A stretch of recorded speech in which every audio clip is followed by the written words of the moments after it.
네, 22대 국회에서 이끌어갈 당선인들 만나고 있습니다. 오늘은 가수에서 정치인으로 옷을 갈아입으신 조국혁신당 김재원 당선인과 만나보겠습니다. 어서 오십시오. 안녕하십니까. 네, 당선 축하드립니다. 네, 고맙습니다. 22대 국회의 일원으로 우리 사회 국민을 위한 또 의정 활동을 이제 펼치게 될 텐데 네. 감사한 마음, 또 설레는 마음, 또 뜨거운 어떤 열정 같은 것도 있으실 것 같고요. 네. 여러 감정이 오가실 것 같은데 소회 좀 말씀해 주십시오. 네. 너무나 많은 국민들께서 우리 조국혁신당에 정말 많은 성원을 보내주셨고요.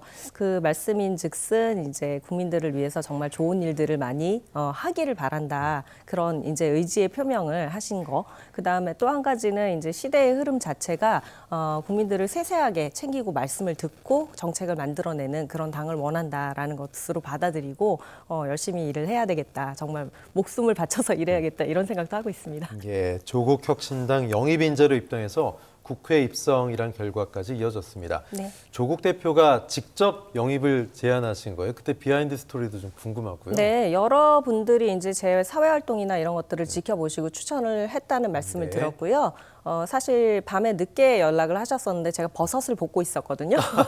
그래서 모르는 전화번호로 전화가 왔길래 예. 받을까 말까 하다가 받았는데 조국 대표님이시더라고요. 네. 그래서 전문가 영입으로 입당을 하게 됐고 오늘 이 자리까지 이렇게 오게 됐습니다. 네, 처음에 전화해서 조국 대표가 뭐라고 얘기하시는 거예요? 앞으로는 그렇게 다양한 분야에서 목소리를 내고 활동을 할 수 있는 그런 전문가가 필요하다. 네. 특히 조국혁신당에는 더 필요하다고 말씀을 하시면서 당장 내일 모레 입당식을 할 테니 오실 수 있겠느냐 이렇게 예. 물어보셔가지고 내일 모레 시간 안 되면 그럼 못 가시는 거였어요? 예, 그래서 일단은 뭐 너무 급한 질문이니까 예, 예. 가겠다고 말씀은 드렸지만 네.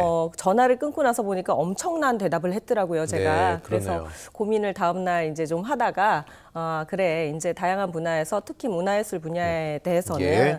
윤석열 정권에서 탄압을 받은 것도 굉장히 많고 또 네. 이전에 블랙리스트들도 있고 또 정치뿐만이 아니라 뭐 경제, 사회, 외교, 안보 뭐 이런 분야에서도 우리 지금 K 문화가 지금 세계 최고가 아닙니까? 네. 그래서 아프리카에서 김이 팔린다고 하거든요. 그래서 네. 김이 지금 뭐 물량이 부족할 정도랍니다. 그렇게 영향력을 끼친다는 걸 봤었을 때 저희 분야에서도 충분히 목소리를 내야 하고 그런 것들이 반영이 예. 돼야 된다라는 생각에 또 창작자들의 그런 뭐 수익 문제라든지 이런 부분에 대해서 목소리를 낼 필요가 있었다고 생각을 했기 때문에 바로 그냥 마음을 결정하고 파란 양복을 사러 갔습니다. 네, 파란 양복이 없으셨나 봐요. 파란 양복이 없었죠.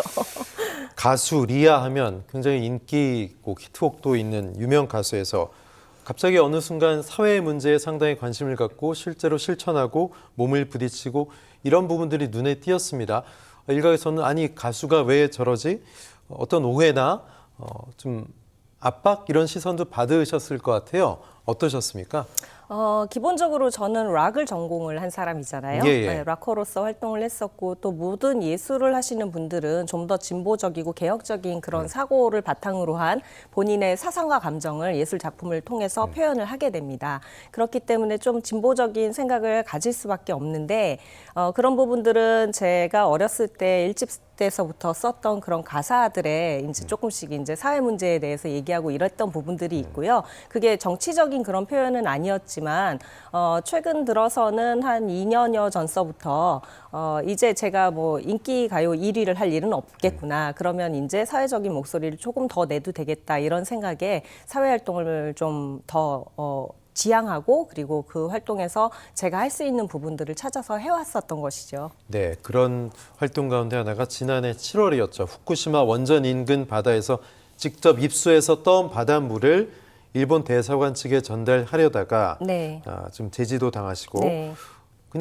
그냥 바닷물 한 컵인데 이거 왜 못 주게 하느냐 네. 마실 수 있다면서 따져 물으셨던 점이 참 인상적이었는데 네. 많은 분들이 그때 그 심각성 그때 그 어떤 참담함 기억하실 것 같아요. 네. 22대 국회 시작되면 이 문제에 대해서도 여전히 좀 문제 제기를 하실 계획이신지요? 네, 그렇죠. 이태원 참사뿐만 아니라 이제 후쿠시마 오염수 같은 경우에는 제가 설명을 드리는 부분은 투명한 유리컵에 물이 이제 한 잔이 담겨 있는데 거기 아무도 모르게 스포이트로 잉크를 한 방울 떨어뜨렸다고 하면은 모르는 사람은 그냥 먹겠지요. 하지만 그 장면을 본 사람들은 아무도 먹지 않을 겁니다. 그러나 그냥 보면은 그냥 투명한 물일 뿐인 거거든요. 또한 이제 일본에서 그렇게 방류를 하게 되면 원전을 보유하고 있는 다른 나라들에서도 핵 폐기물 같은 경우에 그런 식으로 방출을 하겠다고 너도 나도 형평성을 가지고 우리나라도 그렇게 할 수 있도록 해달라고 이제 주장을 할 것이고요.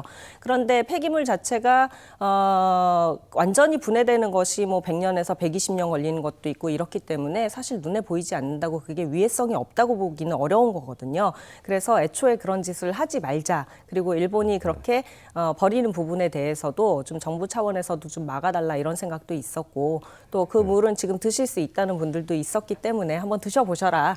이렇게 이제 제가 표현을 하게 된 거죠. 네, 이태원 참사 유가족들과 긴 시간 동안 함께 하셨고 또 봉사도 하시고 시민 추모 대회도 하시고 직접 음원까지 또 내셨습니다. 네.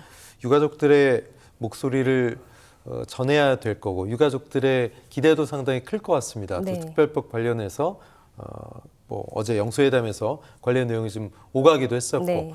어떤 생각이십니까? 네, 특별법 관련해서는 제가 처음에 그쪽에 관여를 하게 된 계기가 뭐 주변의 시민들께서 음료 자원봉사를 좀 해야 되겠다. 처음에 녹사평역에 있는 예, 예. 분향소에서 하시고 계시길래 저도 일반 시민 자격으로 가서 음료 봉사를 하게 된 것이고요. 그 이후에 거기 있으면서 들으니까 이게 심리 치료라든지 또 의료 부분에 있어서 굉장히 정부의 지원이 미흡하다라는 네. 말씀을 듣고 실제로 거기서 유가족이 이제 뭐 보수 이제 그 성향을 가지신 분이 막 욕을 하고 그래서 그 자리에서 쓰러지시는 것도 봤어요. 그래서 심리 지원을 이제 구성을 하게 됐고 그 심리 지원 때 도와주신 분들이 이제 백종우 경희대 교수님 같은 분들이었는데 그렇게 구성을 해서 의료 상담을 하게 됐죠. 심리 의료 지원을 하게 됐습니다. 예. 예. 어제 영수회담을 좀 지켜보셨을 텐데 네. 어떤 기대가 좀 있으셨습니까? 그 내용에 대해서 좀 실망하셨습니까? 어떠셨어요?